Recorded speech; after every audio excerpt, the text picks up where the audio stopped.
And Anavasi actually refers to, it's a Greek word which means the ascent, because ascension was a word that was thrown around a lot in the last few years.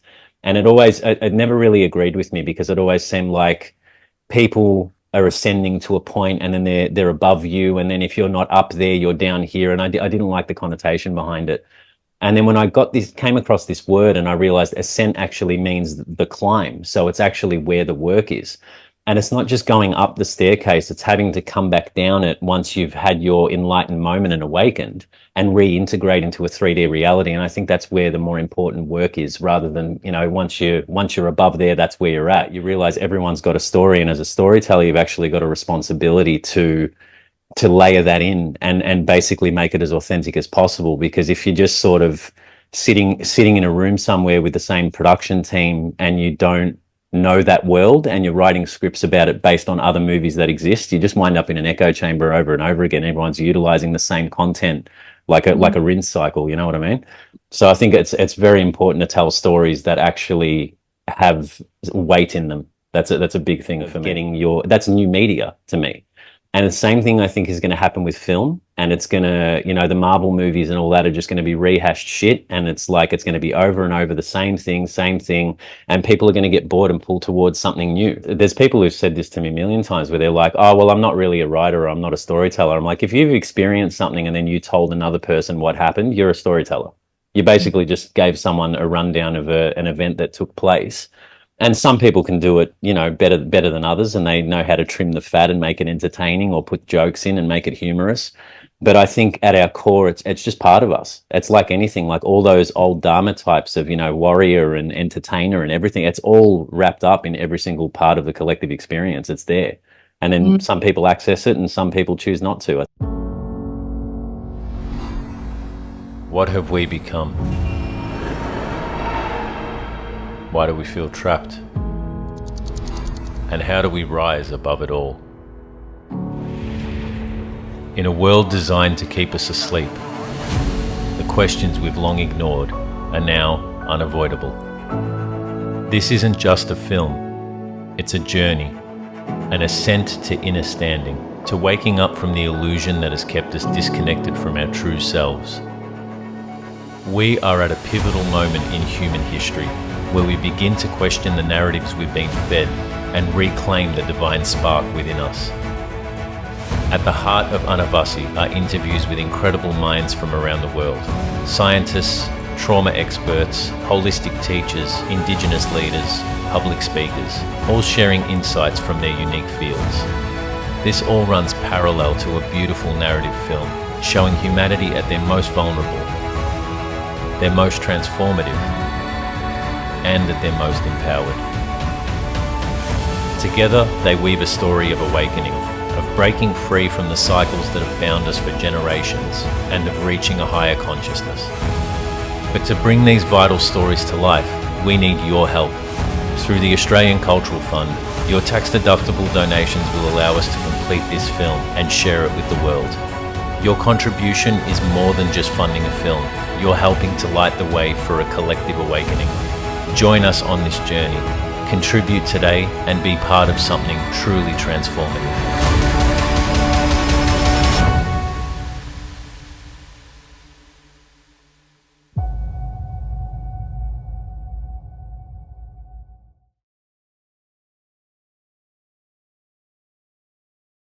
G'day everyone, welcome to Skydive Podcast with myself and Madeleine Doherty, and we're here for part 2 with Christopher K, although you'll never get to hear part 1 because it's off somewhere in the Zoom metaverse or wherever, because I actually lost it last time, so that's a whole other story.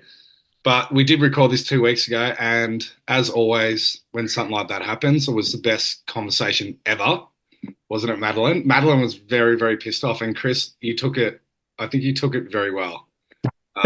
Like an absolute gentleman you are. So anyway, for those that don't know, Chris is a filmmaker. And the reason we got him on last time and again today is to speak about his upcoming film that he's working on, and also just his story, which is incredible, as well as just your insights on everything, Chris. So Yeah, we were blown away last time with the chat. It was just great, and it was just like chatting with old friends. It was very comfortable. Um, where do I go from here? I I, guess I I love that you're amping. I love that you're amping that one up, and now there's so much pressure on this I one know to be even because we better. And should, I'm like, what the hell's going to happen here? I have no idea. nothing's ever as good the second time, so I don't think we'll recreate it. But whatever, it's we're doing something new. So yeah, Chris, maybe tell us a bit about yourself and what you do, and then we'll get into the documentary. Yeah, sure. So I've been a filmmaker for quite a long time now. A good, I'd call it probably in terms of solid practice of it, a good decade, but it's been in my DNA and in my childhood from a very, very young age. Because I always knew I wanted to be a storyteller from young. But in the last 10 years, basically it was that, figuring out what you want to make, and you've got to go and do various different kinds of films and different kinds of narrative content in order to sort of find your feet and figure out where you're headed. And I was sort of on a good momentum track where I'd made a feature film in 2018, which was my first like long form feature. And after that, I made a short film that I was going to expand into a feature, which I think we were talking about last week. I think Maddie watched it just before the meeting. And that was going to be expanded into a feature film. But then obviously when lockdowns and everything else happened, it sort of got waylaid like most people's plans did during that whole point in time where it was like anything you had in the momentum tank was done and you sort of didn't know what was coming. And since then, I've moved into basically what I've always wanted to push into is documentary space. And the documentary I'm currently working on, which is about basically it's about awakening and it's about consciousness, and that's how I actually got in contact with Dale the first time we'd met, just by a twist of serendipity, kind of, where I knew I wanted to interview you, and then I literally bumped into you. And basically, since then, I've been rounding it up and pushing it down the line to get as many people over and interviewed as possible that I want to speak to. And it's about halfway in, but we're still raising funding at the moment and everything else. And it's taking on a life force of its own at the moment. So it's going really well. Yeah. Oh, this is so weird. I feel like we're rehashing it again because I forgot like we spoke about your short film. Mads, I'll let you chime in. What did you think of Chris's short film? Because you said Yeah, well, tell me what you I think. bawled my eyes out. Yeah. No, we I think we spoke about last time. The thing that I really loved was there was so many mini stories. Well, I wouldn't even call them mini because it was like because it's a short film, obviously time-wise they're mini, but there was big stories, lots of big stories within the bigger story. And I loved that. And I think that that's kind of where you're going with a documentary, but now it's a little bit different in the sense that it's not essentially fictional, you're actually, speaking, yeah, essentially sharing people's truth. But you were yeah, if anyone hasn't, yeah, we'll definitely link it because it was a really, really, really beautiful thing to sit down and watch. And it brought up a lot for me because just all the emotions that it touched on and the different perspectives that were shared. I think it really, like, it kind of speaks into what we were speaking about the last time we chatted, was that point of balance where you start to see and hear from different perspectives. And it gives you this. I mean, we actually had Will Keller come on the conference the other day and he was talking about love and I guess the higher forms of love. And it is actually, that's kind of what it brings forward. Like I've been thinking about this and it's interesting. Like we've had that conference chat and then we've had you on and I'm like, it really is learning people's stories opens you up to understanding and compassion. It really does allow you to kind of sit with people from that space. But yeah, I loved it. I absolutely bawled my eyes out. I had to, yeah, Yeah, for had to. those that haven't seen it, it's on your website, isn't it, Chris? And it's It called. is, yeah. We'll link it as well.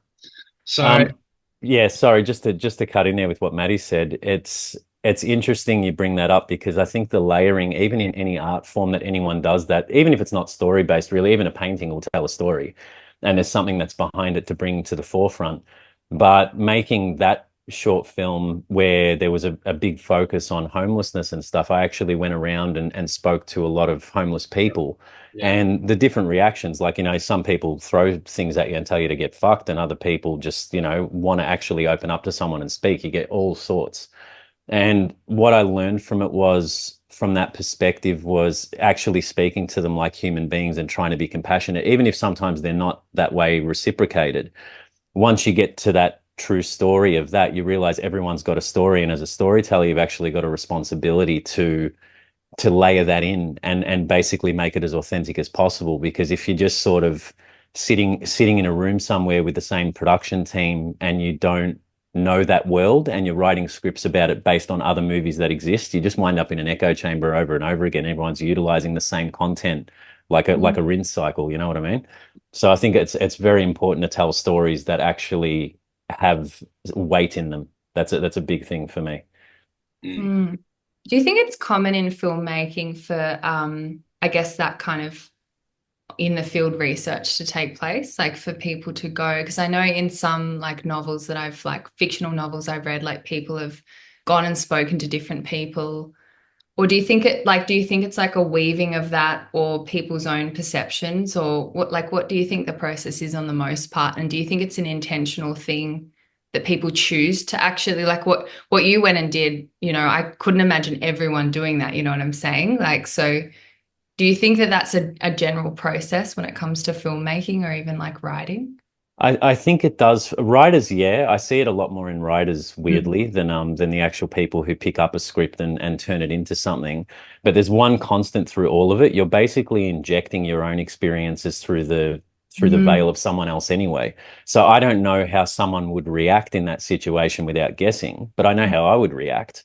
And then you sort of every character is basically an extension from that. And it's you try and do your best job possible without letting it get too egocentric and be about you directly and sort of weave those things in. I think it is a process and everyone's just completely different. So it's, whatever they make out of it. But I think everyone's DNA is imprinted into what they're making. Yeah. Yeah, so interesting I because think yeah. you go. I was just going to say, because I've been rereading Michael Talbot's book recently. I've just been telling everyone to go read it at the moment because Yeah, it's that's our just, fucking book club now. Apparently, we're in a book yeah, club. with the book club, yeah. It's no, but it's really interesting because I've been thinking about storytelling and even just yeah, like movies and different things and how like in obviously in the understanding of holographic a holographic universes we're essentially connected to it all, so it's like it's really interesting when you think about when people are really centered and they allow the stories to come through, they are essentially tapping into multiple experiences. Like if you what I'm trying to say is when you think about like the esoteric level of storytelling or like movie making or writing a book, it's actually quite profound when you think about it from that other level, because you're bringing in literally a fractal of like all of these different experiences and then revealing it, for people. And I know we spoke about last time was like this new, I guess, this new kind of way of movies and documentaries and things like that. We've obviously seen it done in a way where it's probably maybe somewhat detrimental at times. And this kind of new way that you're kind of envisaging, I guess, sharing stories without like changing the context and things like that. It's kind of a reflection of where we are going as well. Like, in our level of consciousness too. It's like we're able to actually have that awareness and present it in that way too. But yeah, I've just been thinking so much about that. Like, yeah, it's just interesting. I definitely agree with you there. And it's every person there's people who've said this to me a million times where they're like, oh, well, I'm not really a writer or I'm not a storyteller. I'm like, if you've experienced something and then you told another person what happened, you're a storyteller. You basically just gave someone a rundown of an event that took place. And some people can do it, better than others, and they know how to trim the fat and make it entertaining or put jokes in and make it humorous. But I think at our core, it's just part of us. It's like anything, like all those old Dharma types of, warrior and entertainer and everything. It's all wrapped up in every single part of the collective experience. It's there. And then Mm, some people access it and some people choose not to. I think that's just what happens.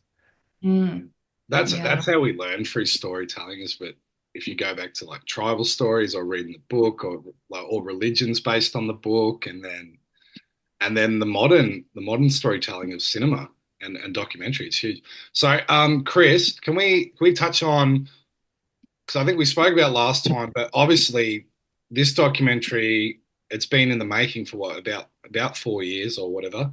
Mm. You can let me know. But I want to know the evolution that this film has taken because it's coincided with your own evolution. Because you spoke last time about what you originally set out for it to be and how it's taken a life of its own. So maybe, Yeah, so I guess what I'm asking is like, give us a bit of a tell us who you are and how that's. yeah, I gotcha. I But gotcha. I guess maybe yeah, even more so, a focus on the last 4 years and how that's because we've all changed and stuff. Even the stuff that we're talking about, it's constantly adapting, and it's almost cringy to go back and look at stuff we were talking about 4 years ago. So yeah, tell us about yourself over that S- period. So I'll link it in together with what happened with the project because it's sort of hand Yeah, in do. hand. And I think this does happen when you're sort of moving into, and it's not necessarily just because you're making a film, but when you're moving into your sole purpose and actually doing things that you're meant to be doing in this life, and you've cleared away a lot of the thing, and you're constantly trying to better yourself, which is an ongoing process. Like it's for your whole life you're doing that. What I realized was when the project started, it came from a real place of anger. It was the first step towards it was I wanted to shake people and I wanted to tell them what's what and basically talk down to them. And that was reflective of where I was at that point because I was pissed off about how the world was going. I was frustrated with everything going on. There was a big divide happening and that upsets me as well. And then I thought, huh, hang on a minute. So if I come from a point of anger or fuel that lower vibrational energy and put it into my project, I'm actually putting that out there to separate people even further and just actually find an audience that already believes what I say and they're an echo chamber and there's no point. Whereas how do you actually come from a point of realizing that you can tell it a different way and actually come to it from more of a point of compassion?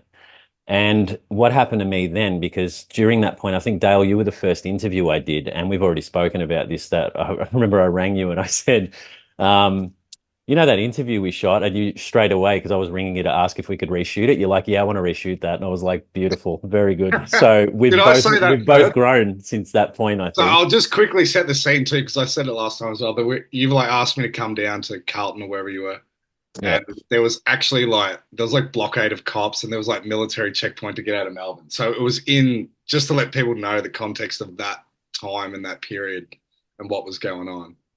Yeah. Yeah, it was right in the peak of the craziness. Like we were really in the thick of it. And I think we were both probably in a much different place to where we are now because the journey just keeps going and going, which is the trickiest part of actually making content around it. And which is why podcasts and things like that are so up to date and current. Because if you're making something for a couple of years, by the time you release it, it might not be relevant anymore. And that was another thought in my mind too. And what ended up happening was I basically started shifting the idea towards being more about human consciousness, the trauma that it's gone through as a collective, and not just because of the last 5 years, but beyond, like it's been going on for a very long time. And, I went down all sorts of rabbit holes and research and just sat there buried in stuff. And what ended up happening as a byproduct of what was going on in the world and everything else, I actually went through a really bad illness shortly after. And it took me by surprise. It was related to gut health. So it was a bacteria and it was all this wild shit was going on.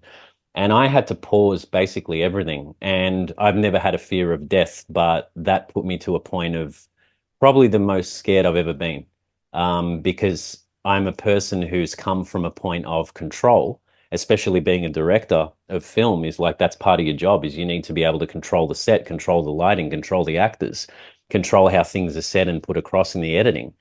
And then I lost all control and I was like, wow, this is an interesting lesson. So I got humbled really quickly and realized that now on the back end of it, that was the most necessary thing that I had to go through. It was the darkest night of the soul I've been through, but I wiped away so much stuff that was just sitting there that I thought I dealt with.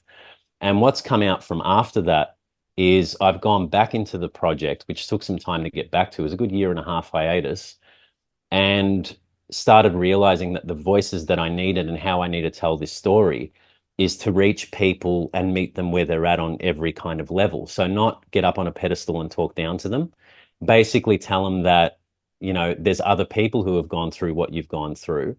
here's a multiple amount of voices to talk and help you navigate your way through this. And unfortunately, we don't have all the answers in the world because no one does. So we're still just raising questions, which is the most important thing.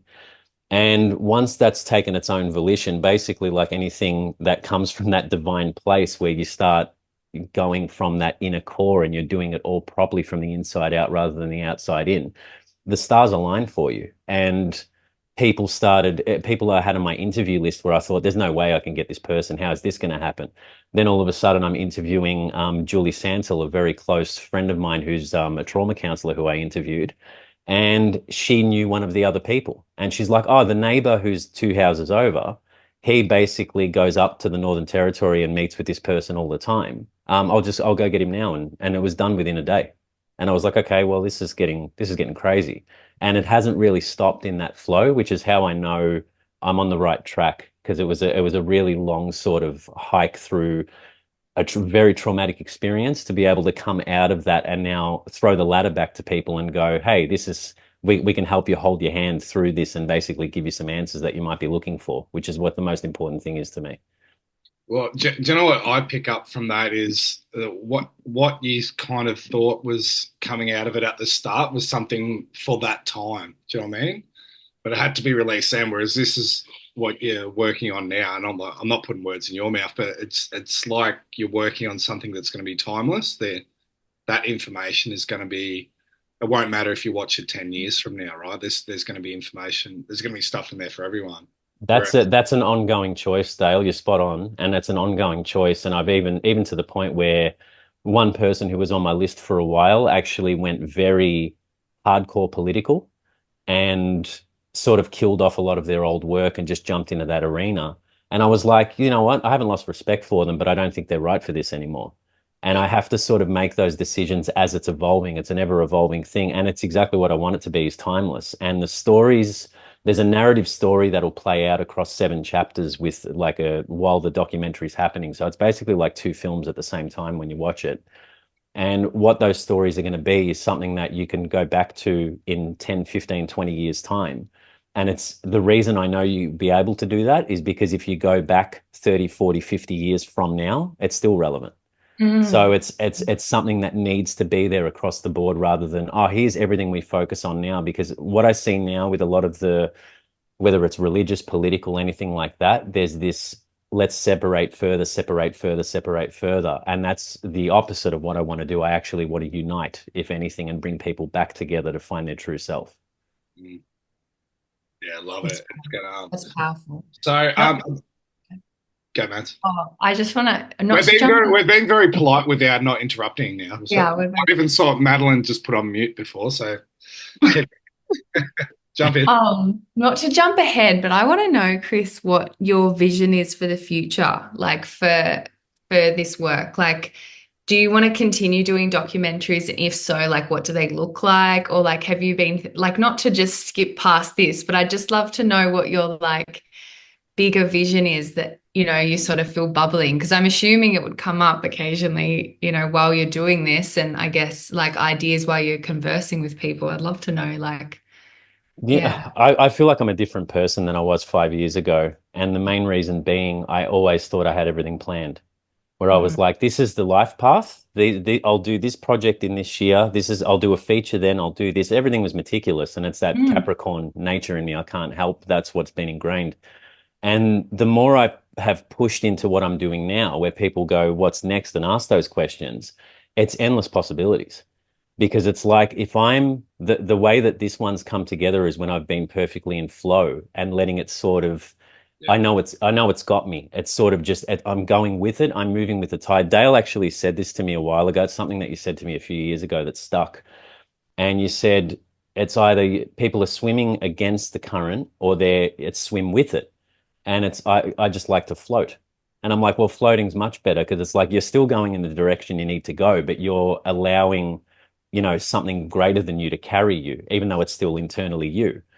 But when you're going down those rapids and navigating all that, I might go back to, you know, doing a narrative feature and do it every second one a documentary. It could be a million different things. And the main thing that's piqued my interest, if I had to get nailed down to an answer, because I've been interviewing Indigenous people from all walks, and this not only Australia, this includes internationally, and speaking to some really profound people who are talking about the way we used to live, reconnecting to the earth, Mother Earth and Pachamama and all this stuff. And I've been really going into that, and it's all got different words in different, different sort of dialects, but it always means the same thing. And I'm really getting drawn to that at the moment, where it's like if I had to jump into a thing, that's the area I really want to investigate further. So I think I would follow that around the world if the opportunity came up.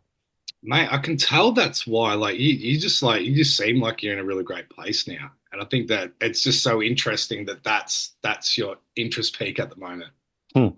I think, especially when the yeah, world is like being pushed so much to like separation. Not that I don't even think separation's really happening. I think so much of it's just this yeah. drama that they pretend is really separation online. I see the opposite happening, but I think Dale, there's a thing just back to what Maddie was talking about as well. It's not just from my standpoint of where I want to move, why I've shifted into this art form to actually have it have more of a purpose and have more weight to it and try and help as many people as possible. I really think everyone, I'm sure most of your viewership know this, but we're seeing the end of an empire. We're seeing it collapse. And in that transitional period between, the reclaiming of power and all that kind of thing that's going on, we're seeing shifts in media where basically, no one's really even paying attention to mainstream media anymore. No one gives a shit. And it's like even the people that revered it and were watching it are still like, this is bullshit. I'm not listening to this. And there's more pulling away. And then you've got open platforms in long form like podcasts and what you guys doing with, Sky to Earth and everything. People are getting pulled towards that. So that's almost a new way of that's new media to me. And the same thing I think is going to happen with film. And it's going to, the Marvel movies and all that are just going to be rehashed shit. And it's like, it's going to be over and over the same thing, same thing. And people are going to get bored and pull towards something new. And even the legal system, like I know there's people fighting legislation and trying to put new things in effect. So I think we're seeing the building of that now. And it's coming out in wonderful, wonderful ways with really amazing people. And the more it happens, the happier I get. It's incredible to watch. well, isn't it interesting that they talk about the attention span of people now with like TikTok and all these kind of things, but then in the opposite, like long format 3 hour conversations are more popular than ever too. So it's like, but you can see the complete polar expressions happening, Do you and think they're maybe trying? different consciousness that are attracted to each, right? So that there's like that separation coming, and then yeah, it's like both things always playing out. Do you think they're trying to pull people's attention spans back by having those formats of reels and everything else? Do you think it's intentional?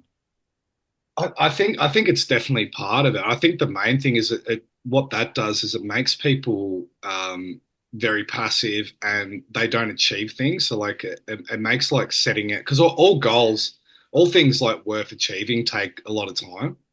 Like if you just study something, you can't just go learn something quickly. It's a long and arduous process, and like even everything like what you've been through the last 4 years.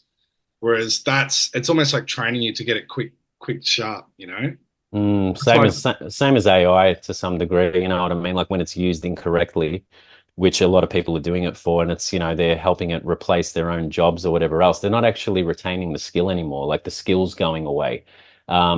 It was even back when they were putting reverse sensors in a car. I refused to get them. And I remember it was an optional extra, and I was like, "No, I want to know how to reverse." I'm like, I'm not depending on the beeping. And they were like, That's "Really?" funny. And I'm like, "Nah, fuck that. I'm gonna do it myself."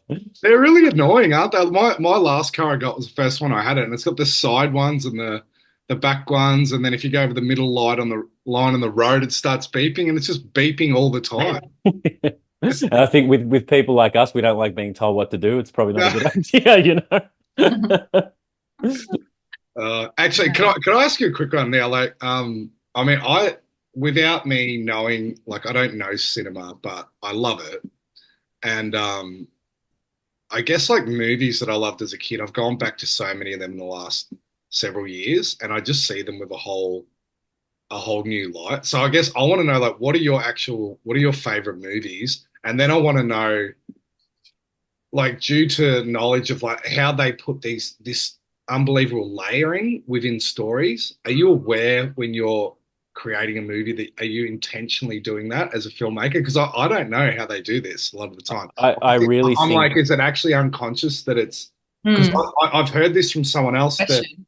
their Mm. partner was a filmmaker and they actually won a big film award, and she decodes symbolism, and she's like, this is the most unbelievable symbolism I've ever seen in the movie. And he did the whole thing, and he was unaware that he put any of this in there or the layering, right? So, Yeah. do you know what I'm I, asking? I think it's 50-50, to be honest. And this is like, I can't possibly know, what people's intentions are when they're making stuff. But from my own personal experience, I will put my hand up and say I have bullshitted sometimes when people are going, did you mean to do that? And I'm like, yeah. And I totally didn't. Right. Really? It was a happy accident that's come in. And I think when you're tapping into Ah, that's a, why. a very interesting space divinely somewhere. I don't know where it comes from. Like I feel like when you get an idea, it's a download. And I'm sure everyone can relate to this. I feel like everyone's had this at least once in their life. You get an awesome idea for something that comes out of nowhere and you do nothing about it.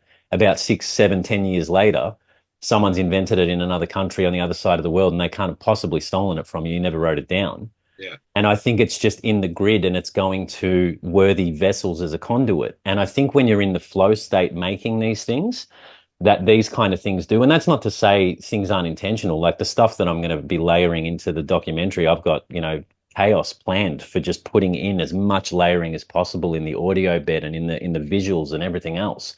To the point where I'm basically even color coding some of the scenes like chakra points and I'm intentionally putting in red for root chakra and I'm intentionally putting in green for the heart.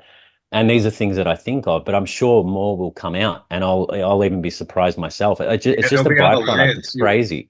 Yeah, yeah. That's called spontaneous inventions too. So that's actually what you said before when someone has an idea or two people invent the same thing at the same time. And it's actually documented. It's wild. Like even when I spoke to Trevor Hendy and got him for the documentary, it was only we shot his interview about I don't know about a month ago now. And I spoke to him for the first time on a call for about, it was a good 2.5, 3 hours. Like we had a really long chat on our first discussion. And one of the things he told me blew my mind because he said years and years back, and this is like, early 2000s, late 90s, he always had an idea in his head for wanting to make a documentary about consciousness and interview people from all around the world. And he was like, I'm not a filmmaker. I wouldn't know how to go about it. It wasn't really a driving force. And I let it go in a weird way now, that idea's come through to me, who Mm. went through this experience to have the weapons to be able to put this thing out there and actually, achieve it and execute it. And then in a roundabout way, I've gone and seeked him out and gotten him to be in it. So he's still participating in the idea that he had 15 years ago, 20 years ago. It's It crazy. just was someone else. Yeah. I think he actually was in an episode of Baywatch from Yes, he memory. was. Yeah, yeah, yeah. Yeah. I Yeah, think there's a there's a photo picture of of him him. with Yeah. like Pamela Anderson or something like that. Yeah. Yeah. Well, this is what we were talking about last week because someone that came and visited me was going to see Trevor Hendy the next day, and then you Yeah, brought it's up that yeah, he's like, it's crazy. I don't even get surprised by this stuff anymore. When someone just says it, I'm like, yeah, that makes sense. That's fine. Actually, you didn't answer my other question though. What are your like favorite films? I know Madeline. I can He answer. really wants to. Madeline has I don't know. Actually, I'm not going to bag you up, but yeah, she loves Crocodile Dundee. That's her film. That's a good film. It is a good film. It That's a good film. was an incredible film. I Yeah, mean, I think they slowly get worse, but I mean, Paul Hogan's still in it, so I'm happy. yeah, But true. the first one was the best, definitely. Yeah. Um, Do you have a favorite? I guess it's probably hard And for Back to the Future. I love Back to the Future too. Back to the Future's good. there's it's funny. I went through a different sort of thing with it. I was obsessed with films from young. My parents really gave me a good education in film and music. Whether intentional or not, they were just, film and music buffs themselves. And didn't want to make it or weren't in the creative aspect of those things, but they really appreciated it. And I grew up watching Marx Brothers movies, Charlie Chaplin, like really All old right. stuff when I was a kid, and all the Looney Tunes cartoons. We had tapes and tapes of those things, and all that whacked out humor has been something that's sort of stayed with me the whole time. So comedy's always reign high because I love having a laugh. But I went through stages. Like I loved gangster films at one point more than anything. I loved Goodfellas, Casino. Like I was obsessed. Um, and then sort of when you start realizing and seeing more programming, the more you revisit these things and you see a lot of the propaganda in some of the films and where they're trying to make things a certain way. And one of the biggest ones is in romantic films. I reckon that's the biggest one of all, because they're basically offering you this thing of, this is the perfect, you complete me, let's worship someone outside of you and really project your insecurities onto another person. But they'll fall for you at the end of the day when you have Mate, you the know, your little arc. romantic films, they like destroyed us men because they painted this picture of this dude that was going to go to all lengths to, and create. Yeah. And it's Yeah, I when you was like, I'm start not doing that. I'm bitter. That's why I'm still single. I'm bitter. Sorry, when you start seeing those programs and you see that play out, I went through a phase where I was like, well, fuck movies, I'm not watching anything anymore. And I got pissed off for a while, where I was like, this is all horse shit, I can't watch this. But when you get through that corridor, again, that comes from that anger, which is like part of the 7 stages of grief when your old self is dying. And you go through the other side of it and you realize, okay, well, it's like throwing the baby out with the bathwater. You don't want to do that. You still look at stuff, you can learn from it. You can see a hero's journey arc that might be reflective of yours, not in exactly the same way, but there's something there that you can actually apply or learn from. And the one thing that I sort of have steered away from in more recent years is when it's entertainment for no reason, where it's like it really needs to have a point. yeah. And probably weirdly, my favorite film is, or one of at least, is Samsara, which isn't really a film or a narrative film. This is basically a team that went around the world. I think it was 2010, somewhere there, 2008 maybe. And they took a Panavision around the world to Nepal, to pretty much every country. And it's basically a whole world with just visuals and no talking, no anything. It's just music, beautiful visuals. And it shows you every ancient culture from the inside.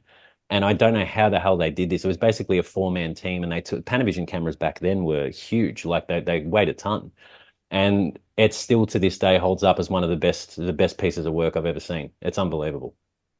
I was about to say I've never heard of it. It's got no, yeah, got no words. I'll send you. Well, no, that'd be illegal. I'll buy you a DVD of it and send it to you. Yeah. It's just started belting down rain here now. We had rain this morning. It was lovely. Can you hear that? I'm not sure if it's shut. No, can't hear anything. It's all right. Okay. All good. Yeah. All right. Well, Samsara. Maybe we'll have to watch that one. Yeah, it's a big. It's hard to get. It's like all good films, you sort of got to dig for it a little. But very, very cool. Like, there's nothing really out there like it. And you wouldn't call it a film where you're watching a story and characters, but it's actually been a really heavy inspiration for what I'm shooting now. So that's one of those things where I think art inspires art, really. It's interesting. I've been thinking about this the last couple of days about how much like resentment holds people back too, and it sounded like you had a bit of a resentment towards some of these movies that you loved after finding out some of that stuff too. And I was the same. Even I'm not watching Stand By Me. That's the movie where Corey Feldman was getting touched up on the set and all this kind of stuff. But it's like such a good movie. And then Yeah. I became like that with music too. And I'm like, no, I'm just going to appreciate the art for what it is, right?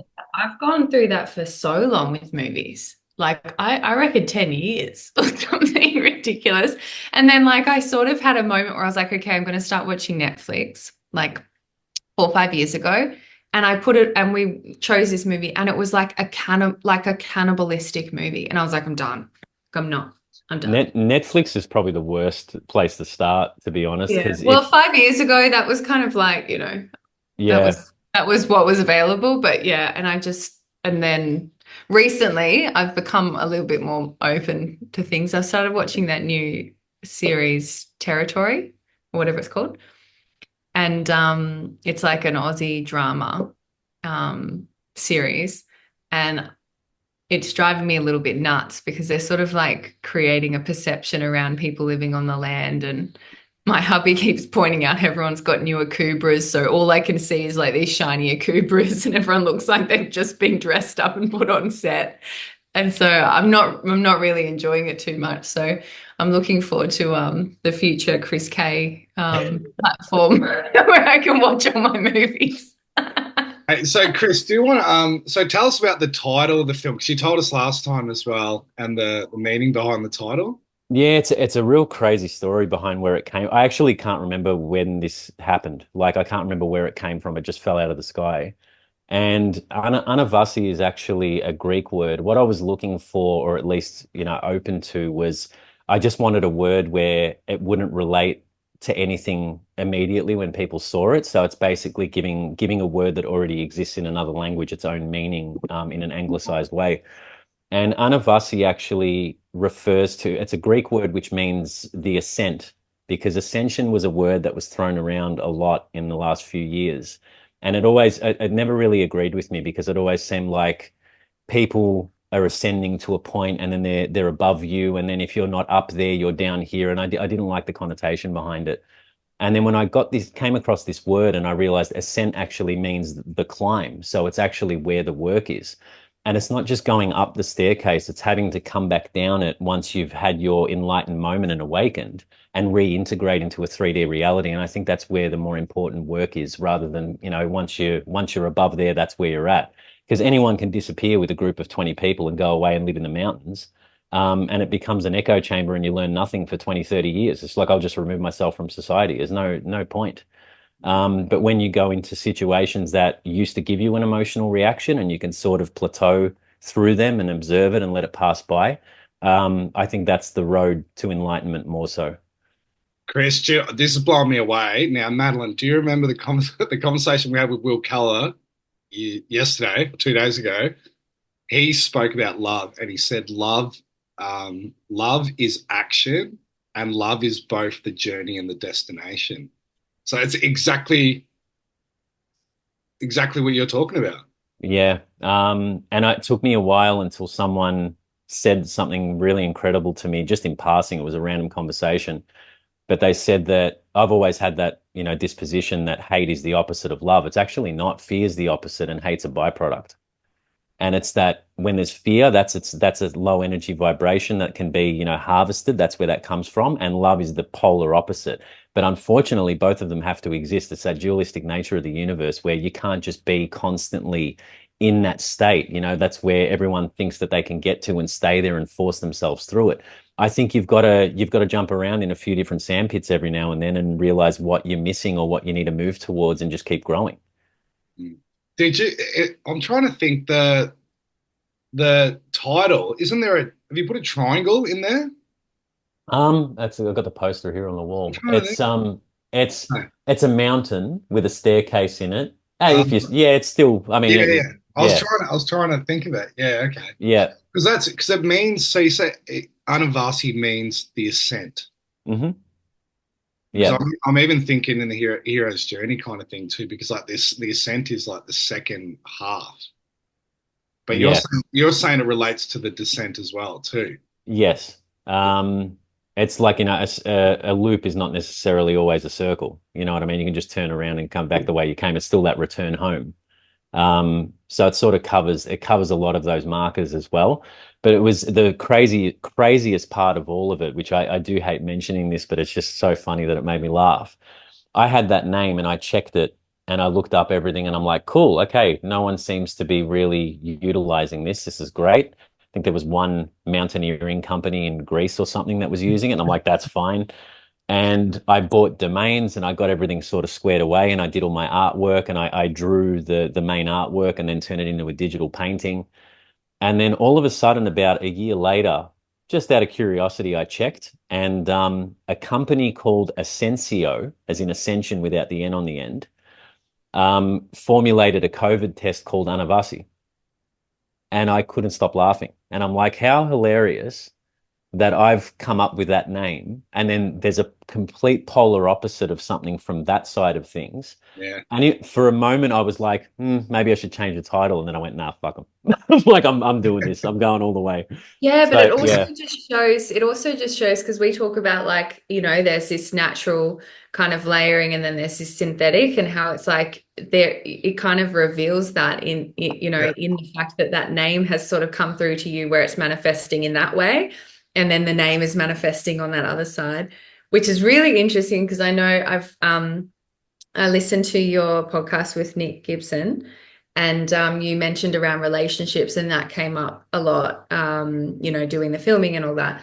And that's something that I can't remember if I spoke about this last podcast, but that's something that I've come to realize in the last 4 years. And we've been talking about it, for the last couple of Sky to Earth conference, everything is It relationship. come up again on Sunday, our presenter. Yeah, it came up again because obviously we're talking about love and we're talking about relating to, and it's just this constant theme. But yeah, I remember in 2020 I was in this like group chat conference that went live, and it was all these different people speaking about their kind of take on what was happening from different levels. So everyone was like, some people were like psychic mediums and others were researchers and stuff like that. And I was kind of in this circle, and there's this woman going on about love and relationships and twin flames, and I was like, what, this is completely missing the point. Like, I was like, why is this woman going on this tangent?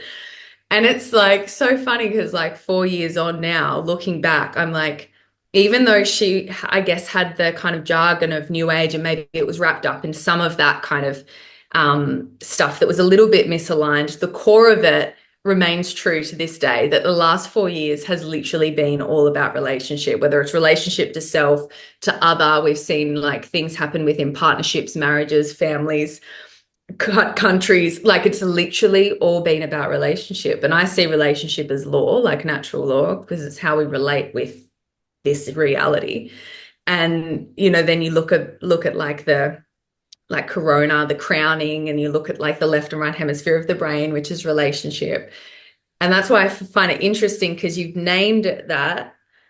And then there's that link to COVID, and then relationship has been coming up a lot, within that as well. Can you speak into that? And also, can you speak into, because I know for you, like, what you shared briefly with Nick the other day, that journey as well, like in terms of like the learnings that you've had in relationship as well, because I think many people can resonate with that, and I think it's still happening to this day. Like, we get comments and stuff in Sky to Earth around, people still kind of in these spaces too, where it's really just coming up more than ever, and then we're obviously seeing it on a world stage too.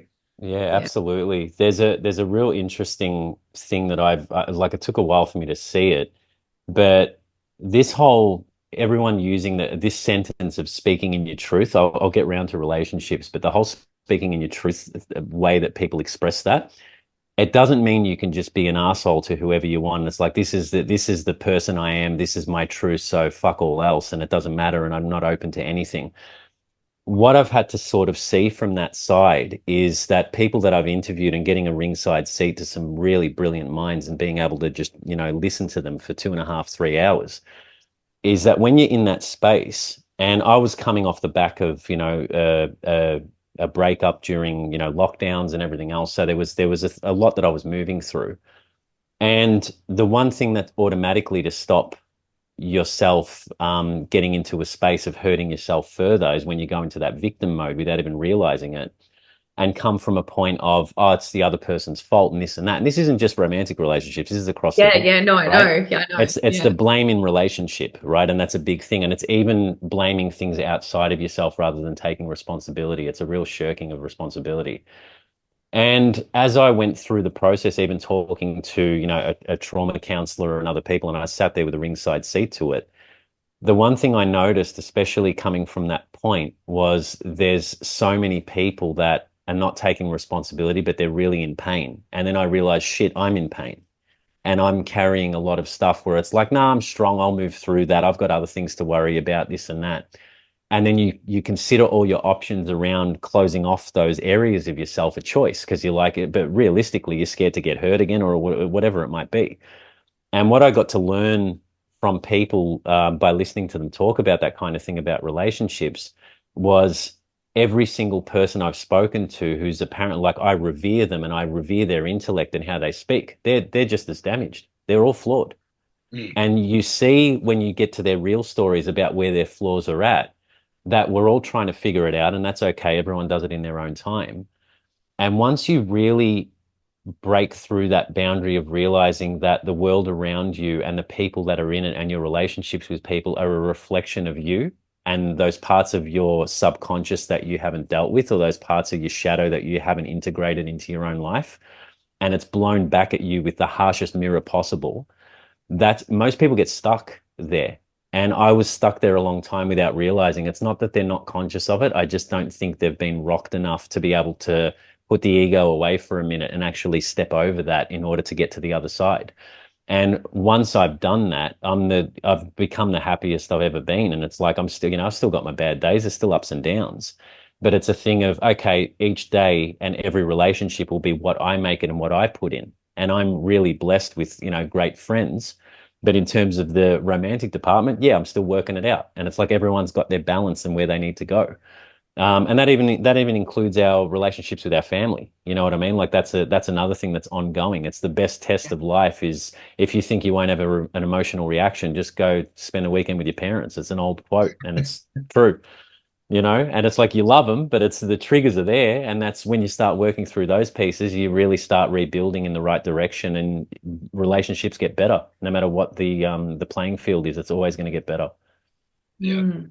Yeah, it's good to see that, and I think you can't understand those relationships in any context without experience. It's like it's absolutely based on experience. Um, yeah, because you have to go through those things. Even like when we had Anarchy Lucas on, and she talks about the unconditional model, and it's how like this hierarchy kind of feeds and works on itself, like through up and downward projection. And it's like it's all relationship with hierarchy. So I know, like you said before, how everyone's flawed, and that's what I noticed. Like when you start getting like when we started getting into I guess like knowing people in our community and these are like people that you looked up to and stuff, and then you're like, hang on, these are just as flawed individuals as me, right? It's, It's the other thing, it's a big thing is the prejudgments we carry, just going back to even, what Hollywood used to structure in us with the Jerry Maguire, you complete me mentality. I'm That's going to my trap. interrupt you there because all I Yeah. can think of now is I used to love Bruce Springsteen, and there's like he's a scumbag, Bruce Springsteen, but like music, great. Do you remember he did that Secret Garden song, and it was for the Jerry Maguire movie? Oh yeah, yeah, absolutely. And then they put it in at the end of the film clip. It's like you complete me, and then it's got the sax solo outro. Like, it's so good. Bruce is like he's one of the hardcore ones that they can always rely on him to turn up to the Democrat event and play. Like he's been doing that forever. I'm like, Oh, it's insane what's going on with dude, like his music the is so good, and he's such a piece of shit. yeah. I really have always looked at that whole scope of whether it's actors or people in that art world, or film or whatever else, where when the political opinion weighs in, they've lost me straight away. Like it doesn't matter which side either. It's just that Yeah, thing of yeah, just do what you're good at. Like, you know what I mean? Like we want to see more of that artwork and everything else, but just I don't know. It's yeah. always rubbed me the wrong way. Well, actually, that kind of leads into a question because I think we did touch on it last time, like the importance of you having integrity and ownership of this film too. Like, do you want to speak about that as well? Because yeah, That, that's yeah, because I guess is that part of the reason why you've done this project? Like, because you're basically doing this whole kind of thing mostly by. I mean, you got help, but it is your vision that's going to be put out there. Was that the reason why you wanted to have ownership of it for the integrity of the film? I think it's a look. I went through the traps of up until COVID and when I was working on other stuff, where it's not to slag off the industry and the creatives in it. It's like everyone wants to make anything that they can, however they can, and that's okay if they want to do that. But for me personally, going into that space for film, I realized it's again we go back to that collapse of an empire thing. It's when you look at Australian film and what's out there, from when it had its really strong run, like Crocodile Dundee and all that aside, and you go into the last decade or so, there's not really memorable stuff. There might be the odd good thing, but there's nothing that really stays at the forefront of the mind where people keep pushing it and it becomes a timeless kind of thing. And we're in this shift now where we're basically in such a great position to own our own content and take the power back that I think going into it, basically as I started getting into investment, there's two little examples I'll give you. I started getting into investment. I've got two executive producers on board, and we are still looking for more to come to the table to invest because films are very expensive. And the first two completely aligned. And it was basically from a point of belief, and it was everything done above board in the correct way. And I felt their intention of what was behind it. And I've got that thing in my head where it's like even money as an energy needs to have the correct intention when it's getting funneled into whatever project you're doing or whatever you're spending it on. And someone came to the table and offered, from memory, I think it was about $25,000 to be an EP, and I turned it down because I didn't get the right vibe, and I didn't agree with what they were sort of coming to the table with. It was coming from a very different kind of place, almost an egoic place, and I just thought this doesn't feel right, so I'm going to have to go with my instincts. So I turned it down, and I don't think anyone ever said no to this person before. It was a really interesting reaction, but it was nothing against them personally. It was just the feeling at the time.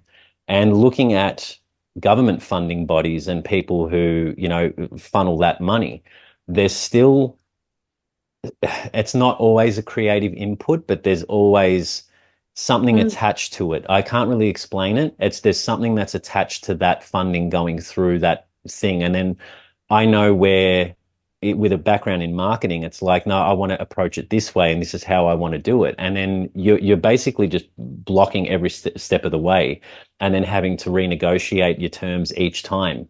And I thought, well, if we've got an open stage and we've got channels we can run things through, and then you can go to distributors after the fact when a project's made rather than before, so they can't put their creative input into it or try and sway it a certain way or say that you need to fill these quotas. And I think that's the right way to go these days, is if you really want to make something from the heart with the right people will step up and help you see that vision through. And then basically it stays in the hands of the people. And if this is a project for them, then why wouldn't I do it that way? It doesn't make any sense to me any other way, Yeah. That's so true. Yeah. It's like the seed of intentions, like put into, the garden that you're creating. If they've got, I guess a different intention that doesn't really align with, I guess where you want to take it. It makes so much sense. I don't think that's thought about enough. Yeah. Sorry, Dale, go ahead. How you go? No, you go. Oh no, I was just going to say, what's the timeline of when you want to have the film done and then premiered? It's this is what I'm aiming at. It's always subject to change, obviously, but it is a lengthy process. So I've shot 7 interviews out of 14, so I'm halfway through them, but have secured all the interviewees except 2, which I'm still currently in talks with. Then we have to shoot. How the project's going to work is we shoot all the interviews. I'll do basically a rough assembly of all the bits and pieces that I want to put together. And then we have to go back out again with a team and film all the narrative pieces and all the intercutting story pieces and everything, which is a longer process. And once it's cut, I'm trying my best, and this is where I really want it to aim, is the end of 2025, so December 2025. As numerologically, it's a number 9 completion year. And then the following year, we're going into that one energy and renewing everything. So I think at the start of that year is when I really feel like everything's got to come to a head and roll out at that point. So you look at probably, end of 2025, start of 26. Yeah. Well, if you go on the flow, it'll come out then, or if it doesn't, it's meant to come out later. But so Chris has got. I'll put the link there to your it's where people can make funding donations as well too. And you said you'll take either small or even like if there's bigger. Yeah, so there's executive producer spots still available, but we opened up $75,000 of the budget through the Australian Cultural Fund, which are basically a non-profit. And it's pretty much like crowdfunding without, having to pay the fees for crowdfunding websites and everything else and get them to line their pockets. So it all actually goes to the project. And every donation's tax deductible if people pay taxes. I don't know what they do. But yeah, it's all tax deductible. And it's through anavasi.tv is the website, or anavasi.com.au. They're both the same. And yeah, all the information's on there. There's more about the film. There's a preview trailer and everything else. So any help that myself or my team can get would be incredible, because honestly, everyone's paying. I know money's tight, and like organic broccolini is $8 a bunch now, whatever, right? But if you're you know, if you're paying Netflix subscriptions and everything else, and you're always like, there's never anything on, and I want to see the content that I really want to see, I think we've got to start pulling that way. And it's not just my project. There might be another person's who, you know, might be better than what I'm doing, and that's okay. But I really think we need to pay it forward with what we want to see, because it's the same as consuming food. It's like what you're putting in your body and what you're watching and absorbing is equally as important. Yeah, yeah. That's right. We all have a responsibility in creating this new way. Yeah. And that's everyone's way of taking action in that direction too. So I can just tell it's going to be good too. I mean, look, I've known you it's like almost like 4 years now, and you've pretty much always been the same. I think we've kind of noticed each other grow together. I mentioned this last time that we kind of aren't in touch that much, and then every now and then we'll have a call on the phone, and yeah, I see my dentist more than you. yeah. But then we'll do the quick. You'll share everything that's been going on with you, and then I'll share everything that's going on with me. And there's always this crossover, and it's kind of been nice. But I just know that you're a person of integrity too, and I know that this is going to be a really cool project and finished product. So I'm really excited to see how it ends up. And if I'm going back in, we definitely film that again because it's like I think I was even cringing at the thought of it. No, there's actually some really good stuff. It was funny. It was just different. It was just different content. And I think, you know, there's a few times where you can hear sirens outside during the interview, and I was like, yeah, it was like filmed under duress. You know what I mean? A redo would be great. It was like the peak of that period, Matt. It was like the absolute peak of the madness. Chris is like, you want to come down to Melbourne? I'm like, yeah, fuck yeah, I'm coming. Yeah. you have to show that somewhere then. I want to hear it. I think so. There'll be bits and pieces. Maybe we can get a few clips out of it as well. You'll have to send me the unedited copy of just mine. I'll done. You'll be on the phone laughing, Matt. You'll be like, oh my god, this idiot. Really? Do you know what Maddie said? She said about me the other day. She's like, you give such good advice too, but then you're a complete contradiction. I think that's just part of the dualistic nature of the universe, Dale. We've all got a polarity of some description. I think we're all there. Exactly. Yeah. So what's your what's your plans for the rest of this year? Rest of this year, it is sort of work. I have pulled back a bit. There was a really long corridor. It's one thing I've learned actually, because I'll give you an example as the kind of mentality I get into, which I've had to learn in a different roundabout way, is when I did the feature film, normally to edit a feature and get it to, near polished, on average, you're looking at, quite a few months of editing, 4 months, 6 months, depends on how long the film is. And this was quite a lengthy film, and I did the first edit. I think it was in about 5 weeks, 6 weeks, and I wound up in hospital because I was editing 16, 17 hours a day at a computer, at a little laptop hunched over, and I thought I was having a heart attack, but it turned out to be a pinched nerve in my back. Jeez. And that was a lesson in itself. But now going into this, when things are chaotic, and I had to do interviews back to back the other week, and it really took a lot out of me. But I've learned, even through the course of that illness, that's one of the biggest things that taught me, was be kinder to myself as well and more patient, but remember to take that reprieve time as well. So it's like there's this constant pressure, and I know a lot of other creatives and even just everyday people get into this headspace where we're very hard on ourselves. Like if you're sitting around not doing anything, it's like, oh, you need to do this. You've got your mental checklist, get something going. Why are you sitting on your ass, you piece of shit? And it's got that sort of, that voice in your head.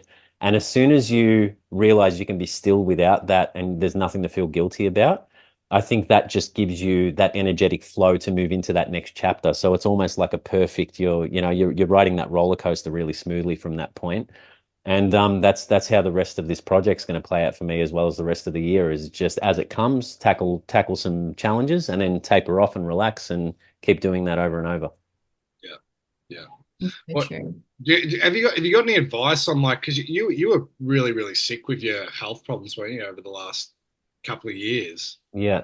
You said, like, what was your advice for getting better? Because you said you lost heaps of weight. You had this bacterial thing in your stomach. Yeah, it was a very traumatic experience, but it's really hard to talk for other people's experiences, but I know one real key thing to all of it is you basically have to get in a position where there's two things that are really, really important, sort of thing to go through. And what the first one is, definitely let the old self go. Because as soon as you're in a kind of illness or you're in a place you don't want to be, and you're fighting like crazy to get back to this former past version of yourself, it's a recipe for disaster. That person's dead. They're not alive anymore. You're going to be reborn, which is a hard process. It's like childbirth. It's hard and it hurts. And when you get through to that other side and actually realize that you're going to become version 2.0 and you're no longer that previous person, it becomes easier. And So do you think that was, okay, go.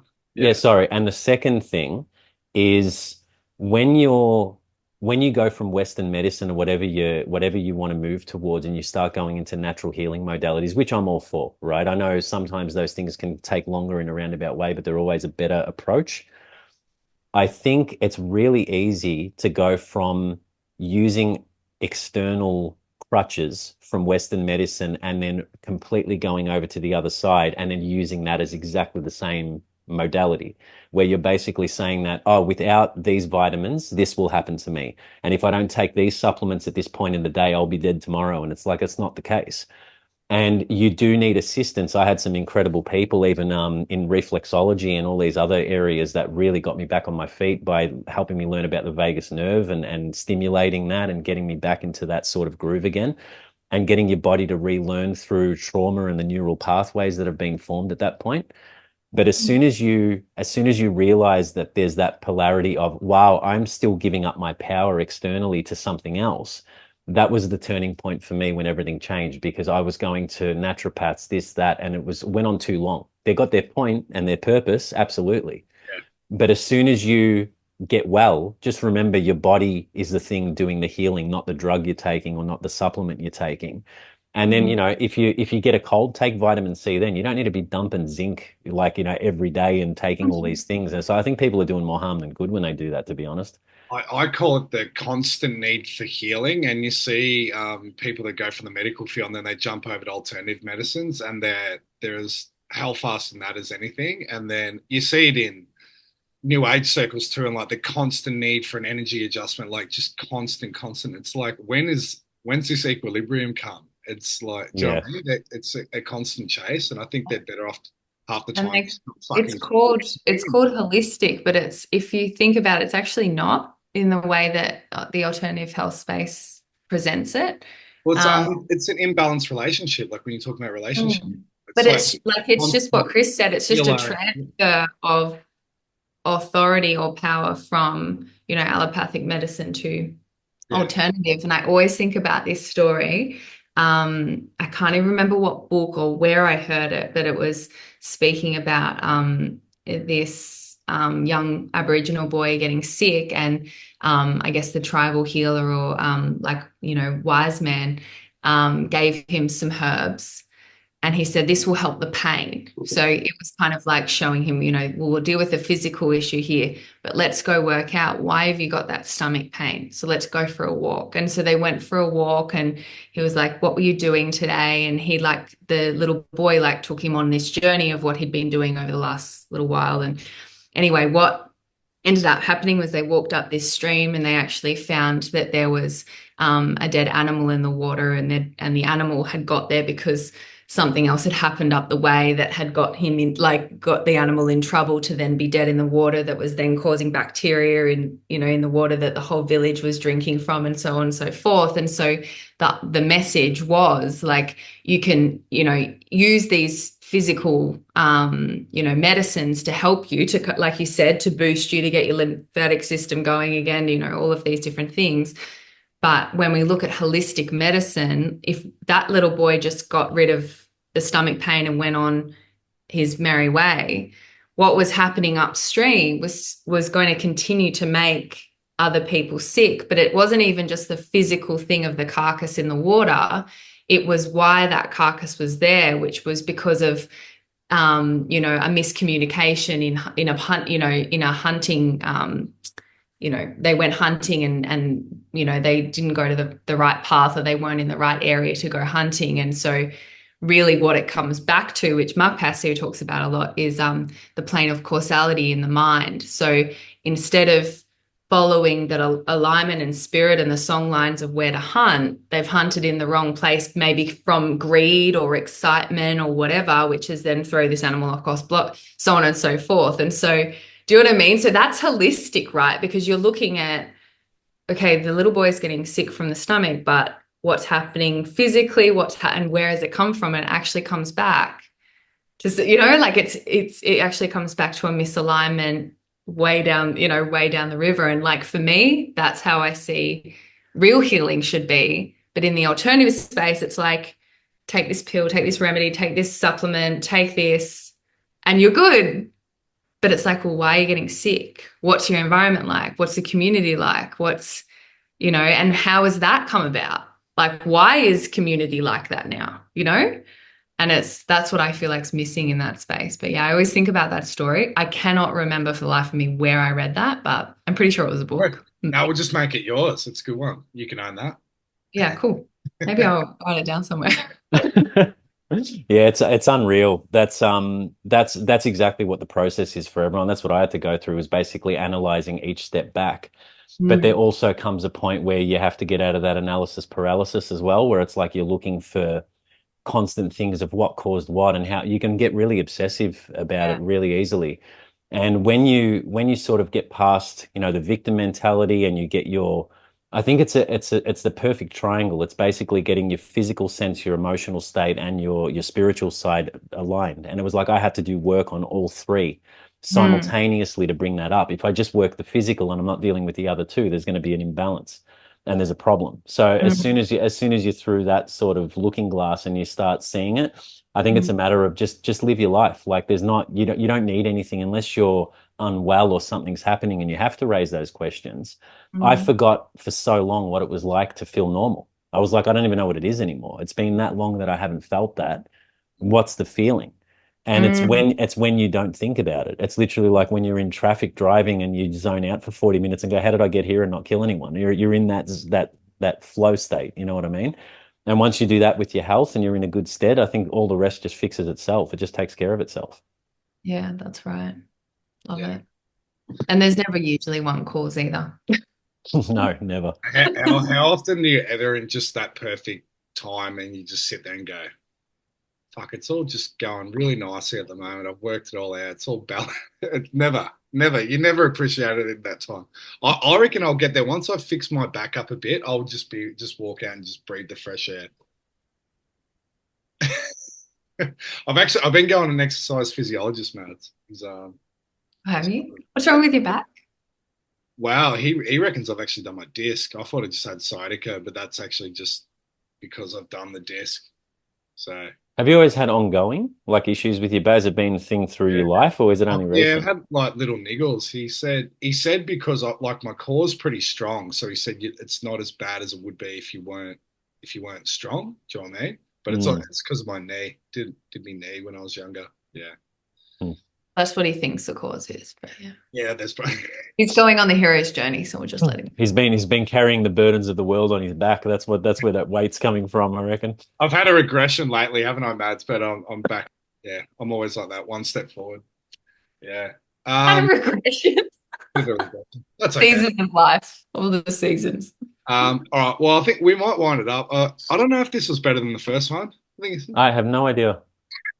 We'll never know. The first one was just for us, so it doesn't matter. Yeah, we enjoyed it.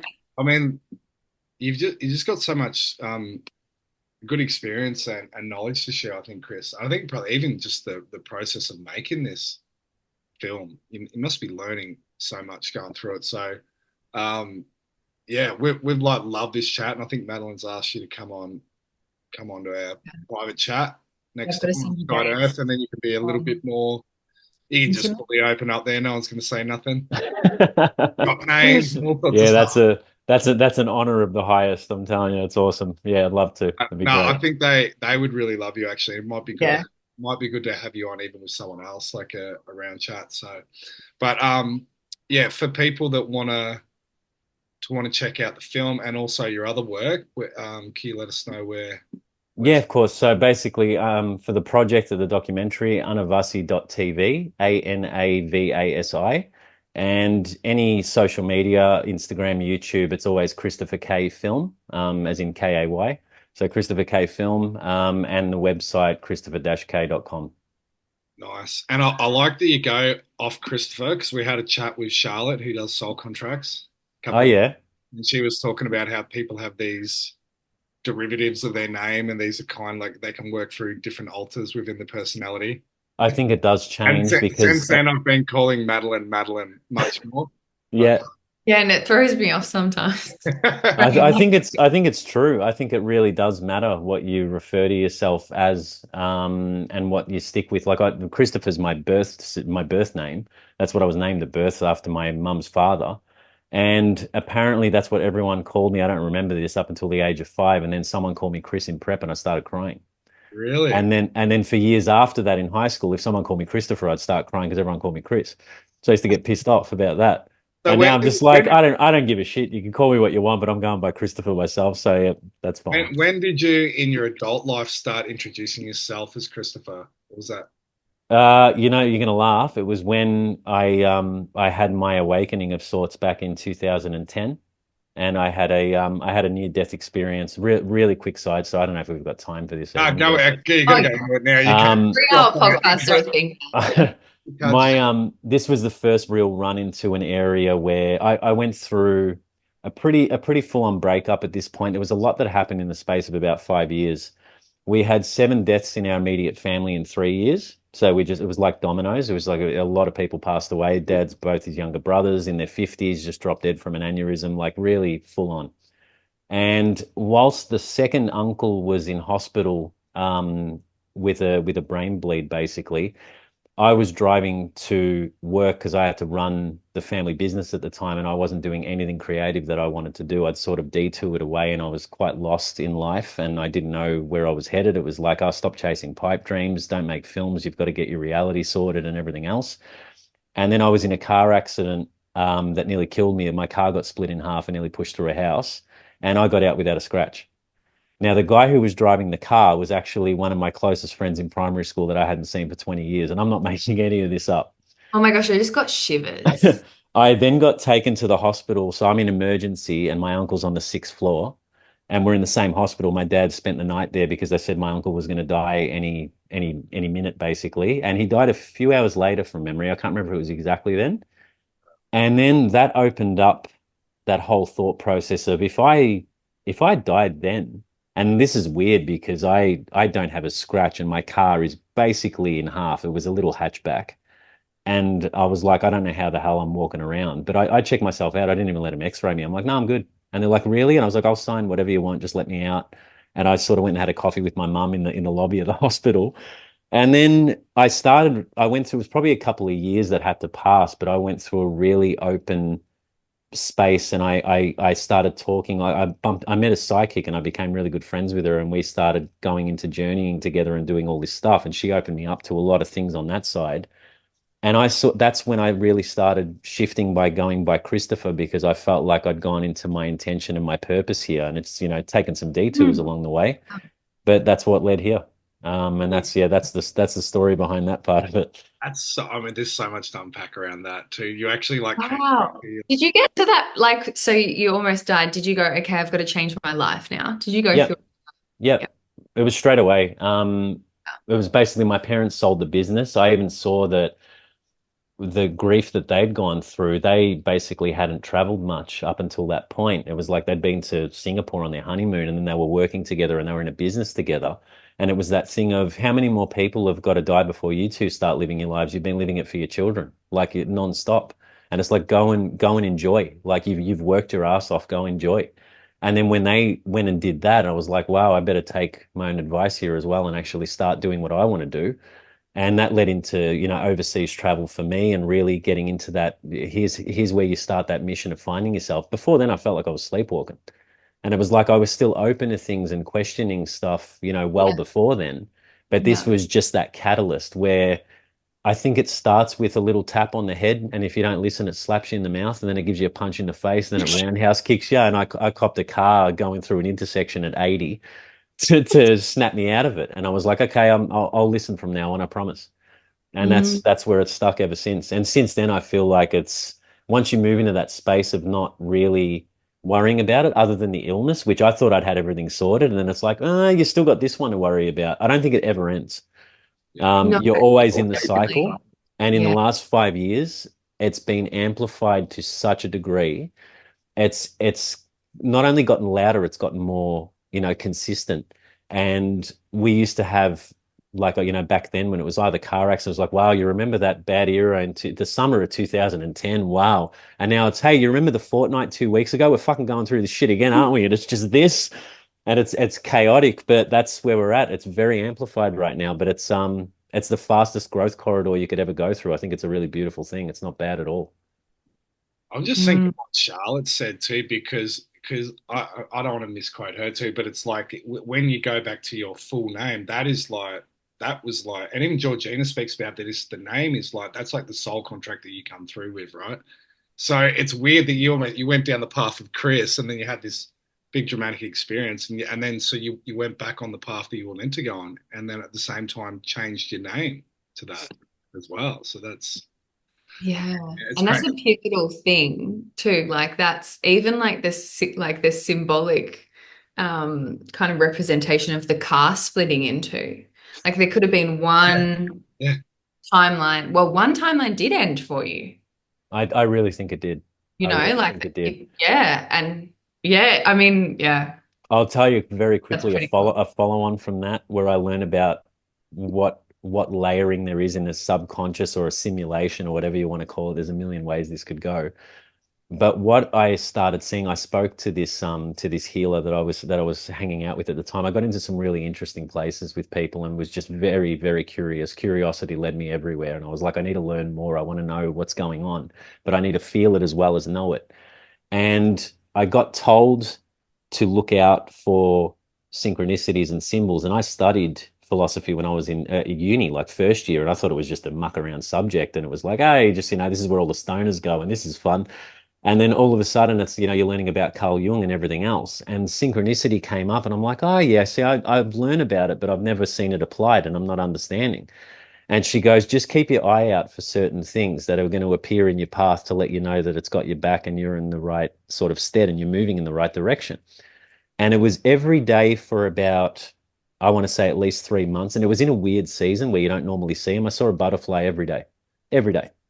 And it'd be on the front porch as I walked out of the door in the morning and it'd sit there and I'd be able to touch it and poke it before it flew off. It was a trip. And then I started coming up with, I need to build a production company. I'm going to do this. So I was getting all my ducks in a row. And I came up with the name Doorhinge Studios at the time, which is now Doorhinge Films. And the reason I called it that was, well, the hinge is the integral part of the door that opens the doors. So it's like it's the small thing doing the maximum amount of work. And when I told the person who told me about the butterfly, she goes, you realize there's a thing called a butterfly hinge and that's your logo, right? And I was like, what? And I had no idea what I had done on that level. So everything just all the pieces fit. It was wild. So wild. It's so But good, yeah, That man. And this is is like there's like the synchronicity face. Like when it hits you, you just go. I just smile now. I yeah, smile. me too. Me too. We need to talk a bit Donovan about this too. That maybe used to riff pretty well. Yeah, it's that it's like, and it happens sometimes when you're in public and you just walk around. And you're like yeah, you this can't guy's make it up. guy Sometimes just it's looks so like a nut job oh laughing my, at himself. yeah. Even conversations as well. You'd be talking about something, and the next day you're talking to someone in completely different space, and the same thing's brought up, and it's like I don't even know how that's happened. Even the same wording. Um, I think Well, do you know one I had just before I came on here? I said a word, and Madeline said, "Don't say that word." Right?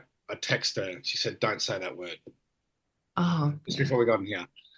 Then I went, "Yeah, I probably shouldn't have said that word." Then I clicked onto Instagram, and it jumps straight onto a clip, and the first word that comes out is this word, just completely. And I'm going, I think Madeline's right. She's right. Maybe I shouldn't have said that word because what's the odds? Literally jump straight to a video and the first word that comes out. And that's what they're talking about. Yeah. Or Unreal. that's just AI algorithms. But yeah, Yeah. or both.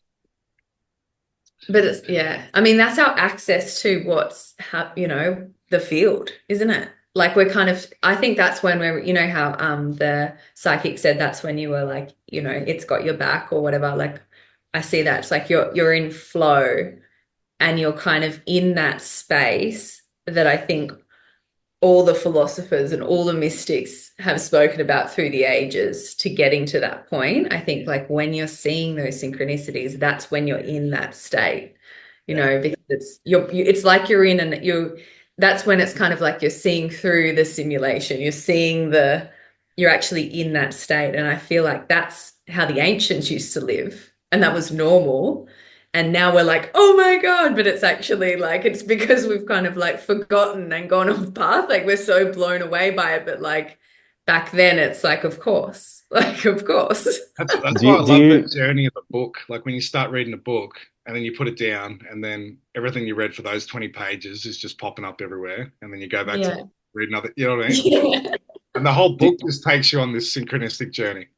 Do either of you ever get into that space where you're really pondering a question or trying to move towards a certain direction in life, and then you see, let's say, a feather or something, and you look at it and you go, well, which one is it? Are you fucking telling me that or that? I don't know. And you're stuck in this ping pong match. The moment you're asking those questions, you're like, you don't know. You just let it go at that point and just leave. Yeah. Have you ever asked for a sign? I'm like, give me a sign. And then like a pretty clear sign will come down. You're like, yeah, that's a pretty fucking good sign. But like, can you give me another one? Like, yeah. Sign. I've never done it too consciously. I don't think it works as well as it should. It's like, it's when it's unexpected, or if you're expecting it, it'll hit you the next day when you've forgotten all about it and you're in that, that subconscious rhythm. And then all of a sudden it appears then. It's just nuts. One of my favorite topics, actually. It's so good. Do you know the most synchronicities I ever had was when I read the book Synchronicity Key, and the whole book's about synchronicity, and it just it just happened nonstop. Oh, but like, cool. Yeah, I want to know, because like Jung coined it. Like, what did they call it before that? Like, because he's not that old. Yeah, I don't know. Like, I don't know what it was before that. Probably just called it law, to be honest. Yeah, I think so. Or song, yeah. And I love in some of the interviews, a word I've been hearing often, at least in the last few weeks, has been magic. I don't think enough people use it. And it's got like it can be a bad sense about it where people go into the black magic and it's, oh, magic's not good. And it's like, it's more about magic as in something's magical, where it's like, it seems like a very childlike word. But I think that's what we've got to reconnect with is, it is magic. You know what I mean? That's basically what it is. It's a magical thing when it happens. Yeah, Disney's like robbed it now. But like, I think your doco is going to be magical. Magical. Hey, the other question I've got to ask you, I thought, have you dyed your hair purple, or is that just the light coming from the... Oh, no, I haven't dyed my hair purple. That's just the light. I'm like, dude. It's like, the light. You can sort of see it on the hand there. Yeah, there's a light there. Like he's gone full purple hair on us. All right. No way. No, not in a million years. I'm getting worried. Don't ruin your beautiful... Very good lighting. You got pretty long hair now, don't you, Chris? It's crazy. I actually haven't cut it since I probably saw you, like other than getting, the back cleaned up and stuff, but I've just left it wild. I think it's doing you well. I think don't cut it. Yeah, I think I'm going to leave it for a bit until the project's done, and then I'm going to go full space monkey military for my next one, probably. Space monkey military. New phase. I love it. Well, we better. Well, yeah. Have you got anything else to say, Mads, or you got any more questions that we didn't? Any more pressing questions? No, not really. Oh, I did have something actually.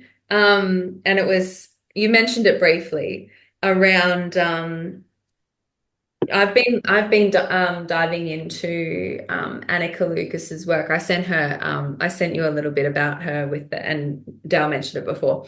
But she talks about the parts and how they kind of play out within the system. And there's different ones around like like the provider and the escapee and the controller and stuff like that. And you mentioned with with I guess filmmaking, that journey you had to go on with control and structure. Have you seen that then reflected like in your own life? Because obviously it's coming up as you're filming. Have you then being able to observe the changes in your own life, and what's that been like, because you're essentially, it's, this is the thing with, I know for myself, like with business, I'll see stuff playing out in my business and it'll be really obvious to me, like, because I'll see it.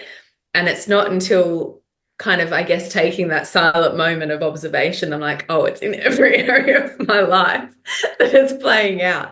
Like, I'd love to hear that. I guess, yeah, I guess your reflection on that, because it's a big one. I mean, I think a lot of people on some level have that, I think especially pretty at the moment. much, I think pretty much everyone does that's moving into the space they're meant to be. It's like if they're not going through their own collapse of their old self while they're moving into a new space, that's a whole different thing. But when you're sort of getting your footing and moving into it, your whatever project you're doing or whatever job you're moving into or whatever role you're moving into, it's you that's moving too. It's so fractalized on how that's playing out, and 100% correct, because it's a great question, Mads, because when I'm sitting there trying to relinquish control, and it comes in the form of, before all this, I would write a script. I would know exactly who's going to play who. You would cast it. You would say this actor suits this role. This is how they're going to say the words. They bring their own creativity to the table. You have a great jam session. Then you're able to tweak it. The master control is actually in editing, because you're actually able to piece all this together. This is two spots where I've had to let go, is because I'm going into interviews where I don't know what they're going to say. I've got no idea. So I sit there and ask a question. I really don't know which way it could go. And I've been surprised a bunch of times where I'm like, oh, they're definitely going to feel this way, and they don't. And I'm like, huh, so this changes my overall project, but also my overall prejudgmental thing of wanting to have the control over what comes out of them, like they're puppets, because they're not puppets, they're people. These are people that you want to get their thoughts. And as soon as I've had that, I've realized without realizing that I'm applying that in every other form of life. I'm done controlling outcomes in general. And I'm getting better at letting them go. Where it was like when we lost the recording the other week. It was like, there's nothing I can do. Oh, And I'll say that. and Dale was apologizing, and I was just like, it's cool. It's like, it's not meant to go that way. I was too And we were scared to meant to talk to do you all this day. one. I was too scared to talk to you. But you know what, Chris, it's so good how you're doing the movie like that, because ultimately what you're saying is you don't even know what Yeah. you don't really know what it's going to be. You've got some idea, but Yeah. you don't know like the gems that have come out of it. You have no idea. It can take a different direction at any point, and I think you've got to be open to that with everything you're doing. It's when you've got a preconceived notion of what you need to move into, you're always going to be disappointed, because it doesn't come in that form. It takes a shape into something else. And that process and the journey through it is actually the thing that makes it so, rather than having a goal and then, getting to the goal and then that's done, tick it off, go to the next one. It's a matter of being in a state of fluidity around those things. I think you've got to permanently be fluid around it. Yeah. It's And it's a bit like how we run the conference too, Mads, isn't it? Like we have a general idea, but we just leave it open, especially to stuff that can be happening in our own lives or to everyone around us, like over that period, and it just whatever comes up, comes up. Which I think, like, I really think that is the unity of like the feminine and masculine, really, because you've created like, I guess, a container or like a structure, and instead of like controlling I guess what's put in there, it's like you've just created this space, and then, which I guess is intention. And even if the intention is really just, almost like you can't even put it into words, you know what I mean? Like it's just coming from within, from your core, and then whatever flows through. And that is actually like painting, and and it's like such a good analogy for life. Yeah, I think you're spot on. There's no better way to put that. That's perfectly said. Yeah.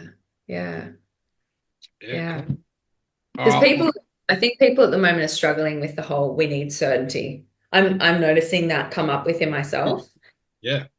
That's the only certainty is uncertainty. You know what I mean? That's the golden rule, basically. It's like it has to be that way. And I had it redefined to me. I was always coming at a point from what my lessons have been, not only through the project, but the last 5 years and going through what I went through in the dark night of the soul and the aftermath of that and everything else, is it's about finding true balance in everything. So it's like finding the midpoint. And then my sister-in-law, who I love to death, actually corrected me. And she goes, balance sort of states, even if you're talking about, masculine and feminine balance and everything else, it denotes that there has to be a 50-50, and there doesn't. She goes, I think the word you're looking for is harmony.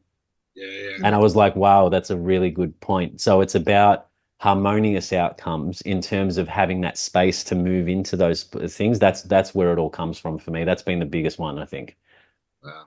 Well, That's I just shared on my Instagram because I just started another latest David Icke book, and in the first chapter he says the only certainty is uncertainty. He actually says that. Oh, no way. Exactly what you just said. That's what I was like tripping. And then the other bit too is what Will Keller was telling us about yesterday. He said he was talking exactly about everyone thinks this is 50-50, this balance, and he was talking about the yin yang. And like even the masculine is 80% masculine, 20% feminine.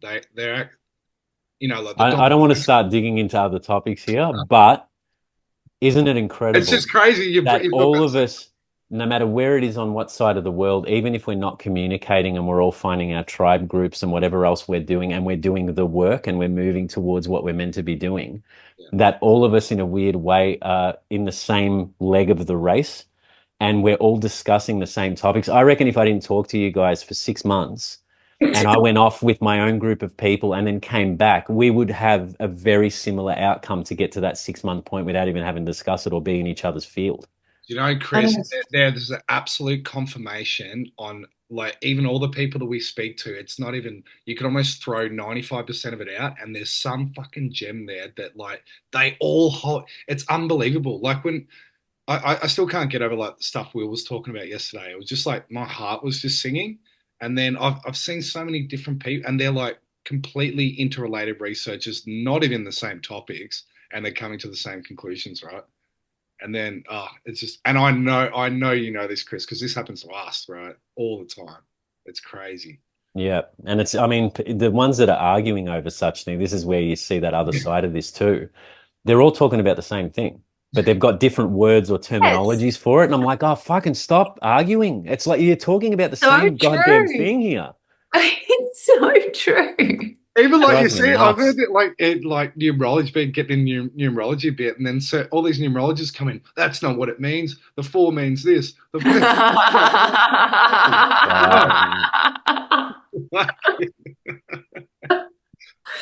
It's so true, isn't it? That is, yeah. It's so wild I right mean, now. the religion one's the greatest example ever. And then, like, I've tried and relate like the Jesus story to movies, so many movies, and they're like, "It's not a freaking movie."